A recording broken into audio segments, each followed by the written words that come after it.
بسم اللہ الرحمن الرحیم۔ السلام علیکم میرے پیارے دوستو۔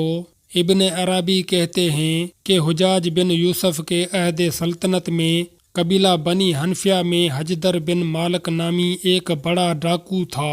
سینکڑوں قتل و غارت کر چکا تھا۔ جب اس نے اہل حجر پر ڈاکہ ڈالا تو حجاج بن یوسف کو اس کی اطلاع ہوئی تو حاکم یمامہ کو ڈانٹ کر خط لکھا کہ تو یہ کیا کر رہا ہے، اب تک اس کا انتظام کیوں نہیں کیا، فوراً حجدر کو گرفتار کر کے ہمارے پاس بھیج دو۔ حجاج کے قہر و غضب اور قہرمانی حکومت کے خوف سے لوگ ویسے ہی تھراتے تھے۔ خط پہنچا تو حاکم یمامہ کو اپنی موت نظر آ گئی۔ قبیلہ بنی مرمود دینی حنظلہ کے ہوشیار اور بہادر لوگوں کو بلا کر ان کے لیے ایک بڑا انعام مقرر کیا کہ وہ حجدر کو قتل کر دیں یا قید کر کے لے آئیں۔ یہ لوگ اس کی تلاش میں نکلے۔ جب اس کے مستقر کے قریب ہوئے تو ان میں سے ایک آدمی کو یہ پیغام دے کر بھیجا کہ ہم لوگ بھی تمہاری جماعت میں شریک ہو کر رہنا چاہتے ہیں۔ حجدر کو ان پر اعتماد ہو گیا اور ساتھ رہنے کی اجازت دے دی۔ یہ سب لوگ حجدر کے ساتھ رہنے لگے، یہاں تک کہ ایک روز موقع پا کر اس کو باندھ لیا اور حاکم یمامہ کے پاس پہنچا دیا۔ حاکم یمامہ نے انہی لوگوں کے ساتھ حجاج کے پاس روانہ کر دیا اور ان لوگوں کی مسائی بلیگاہ کا حال حجاج کو لکھ بھیجا۔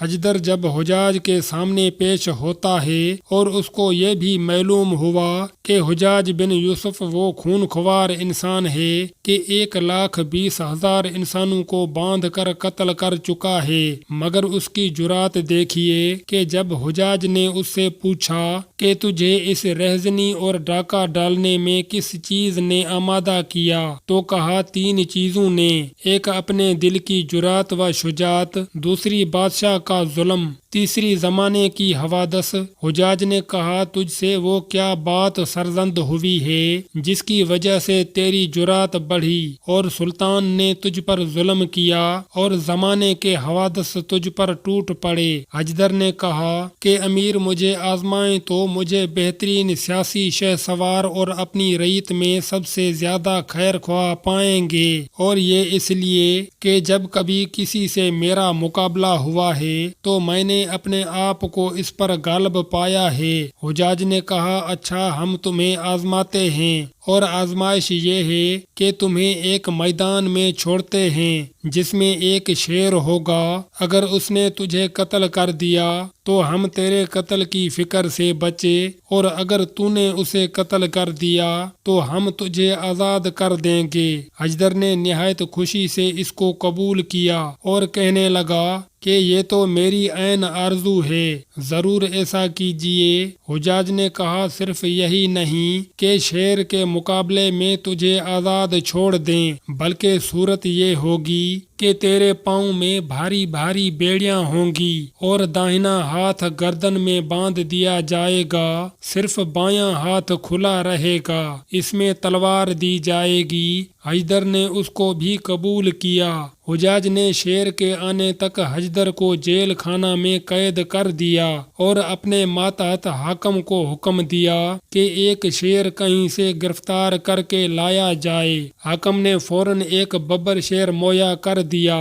جب شیر آیا تو اس کو ایک محصور میدان میں چھوڑ دیا اور 3 دن تک اس کو بھوکا رکھا گیا۔ اس کے بعد حجدر کے پاؤں بیڑیوں میں اور داہنا ہاتھ گردن میں باندھ کر لایا گیا، بائیں ہاتھ میں تلوار دے کر شیر کے سامنے چھوڑ دیا گیا۔ حجدر اس کو دیکھ کر ایک رجزیہ ترانہ پڑھنے لگا۔ جب شیر نے اس کو دیکھا تو نہایت زور سے دھڑکا اور انگڑائی لے کر حجدر کی طرف بڑھا۔ جب شیر بالکل قریب آ پہنچا اور ایک نیزے کا فاصلہ رہ گیا تو حجدر نے زور سے جست کی اور اس زور سے شیر پر تلوار کا وار کیا کہ ایک وار میں ہی شیر ختم ہو کر زمین پر گرا، اور ادھر حجدر پیروں کی بیڑیوں کی وجہ سے پیچھے کو جا پڑا۔ حجاج اور اس کے عنوان ایک دریچے سے یہ تماشا دیکھ رہے تھے۔ سب نے نعرہ تکبیر بلند کیا ادھر حجدر اٹھا اور حجاج سے خطاب کر کے فی البدیہ یہ اشعار پڑھے۔ اگر آپ نے میری موت کا قصد کیا تھا تو اے حجاج میں تیرے انعام کا بھی امیدوار ہوں۔ عورتیں تو یہ سمجھتی تھیں کہ میں لٹ کر نہ آؤں گا، کیونکہ وہ شوہروں کی غیرت پر پورا بھروسہ نہیں رکھتی، اور میں نے سمجھ لیا تھا کہ اگر شیر کے مقابلے سے پہلو تھمیں گے تو حجاج کے ہاتھ سے نجات نہیں پا سکتا۔ حجاج نے کہا اب اگر تم چاہو تو ہم تمہیں بڑا انعام دیں، اگر چاہو تو تمہیں بالکل آزاد چھوڑ دیں۔ حجدر نے کہا کہ نہیں، میں امیر کے ساتھ رہنا چاہتا ہوں۔ چنانچہ حجاج نے اس کے لیے اور اس کے سب گھر والوں کے لیے بڑے بڑے وظائف مقرر کر دیے۔ مزید ایسی ویڈیو دیکھنے کے لیے چینل کو سبسکرائب اور ساتھ میں بیل آئیکن پریس کر دیں تاکہ آئندہ آنے والی ہر ویڈیو آپ دوستوں تک بر وقت پہنچتی رہا کریں۔